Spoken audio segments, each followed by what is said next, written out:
Good morning, Facebook. Steve Sanson, president of Veterans in Politics. Well, we have another election cycle coming up for 2026. And I know I've been talking about this, that there are 58 Clark County District Court judges. There's some municipal judicial seats. There's some Justice of the Peace seats. All in 2026. There's also all the constitutional seats are up, from the governor all the way down to our state treasurer, controller. All the Clark County seats are up, from public administrator, county clerk, recorder. All the assembly seats are up, all 42 of them. Some of the state senate seats are up. County commission seats are up. District attorney seats are up. It's going to be a crazy, crazy year. And Veterans in Politics, we've been doing this for 20 years. And we've been endorsing candidates for 20 years. We take great pride in doing that. And the way we do it, we put it live on Facebook. We have a camera there. We tape it for the other social media sites like YouTube, LinkedIn, Truth Social, Instagram, X, and all those other social media sites. And we invite all the candidates after they file, because the only way you're going to have a true sense of who the candidates are, you have to wait until filing deadline is over. And then you'll know all the players that are running for whatever seats. Whether it's district attorney, you'll know every single candidate running for district attorney, using that as an example.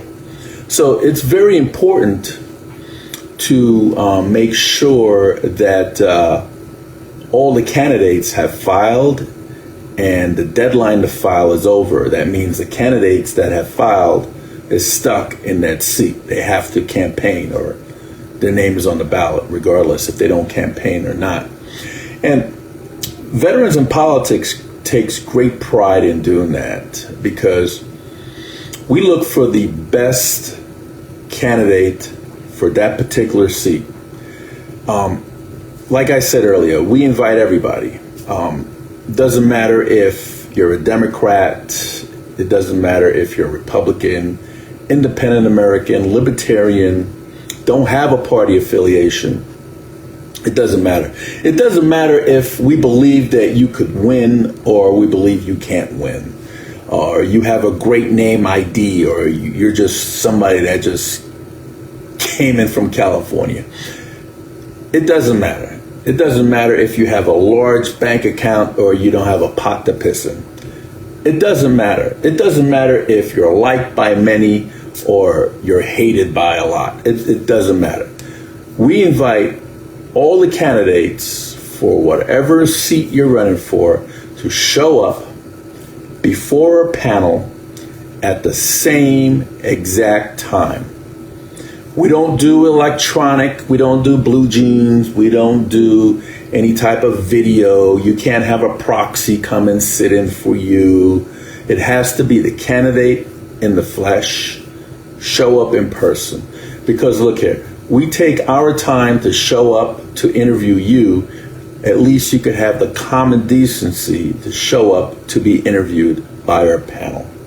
Now, we're the only, and I say this again, we're the only organization that endorses candidate in this form with full transparency. There is no backroom deals. There is no, we're going to endorse somebody before the panel. That means if you are, let's say, for example, if you're a judge right now, okay, we're not going to give you our endorsement because that's not how it works. You have to come and earn the endorsement. We don't give it away like it was candy. We don't give it away because, hey, you're our friend. We don't do that because that makes us, I don't know if you want to use the word corrupt or bias or what have you, but that is just not how we do things. We want to make sure that whoever is running for that position, that we are picking the best person for the job that appears before us. Now, you have a lot of candidates that don't want to be on camera. And a lot of reasons why they don't want to be on camera is because they probably don't know the job. They probably don't want to be faced with difficult questions.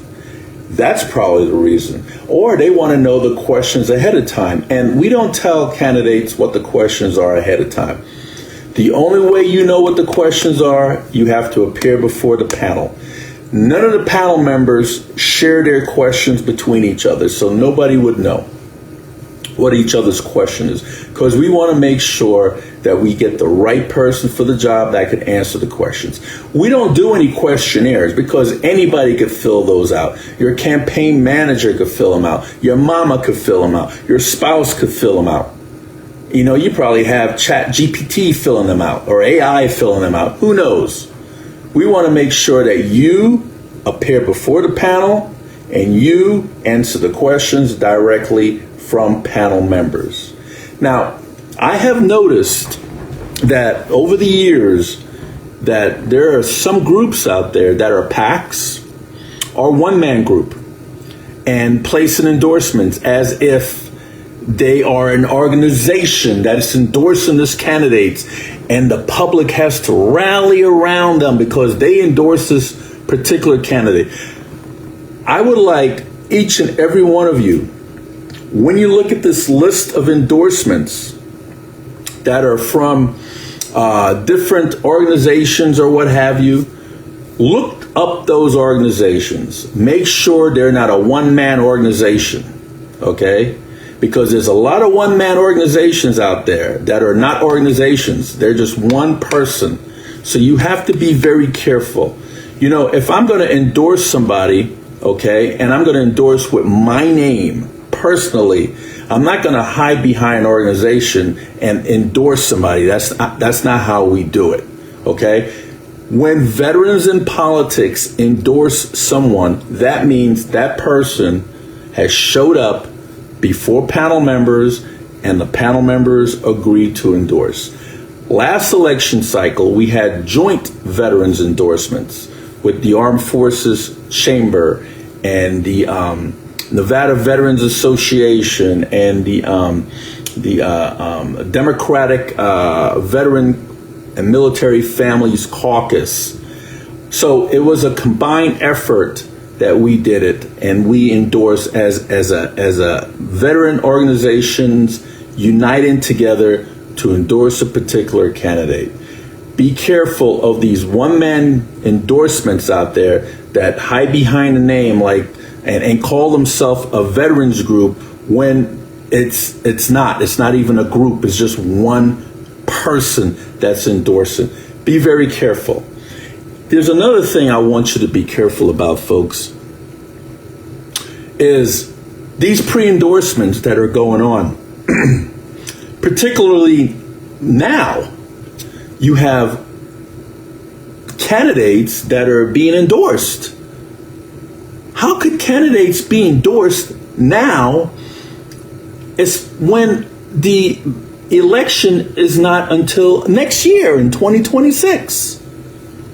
How do you know who is filing for that particular seat? You don't know. So how are these candidates being endorsed now? You know, judicial candidates file in January, okay, of 2026. Everybody else means the assembly, the constitutional seats, the county seats, all the other seats that are not judicial, they all file in March.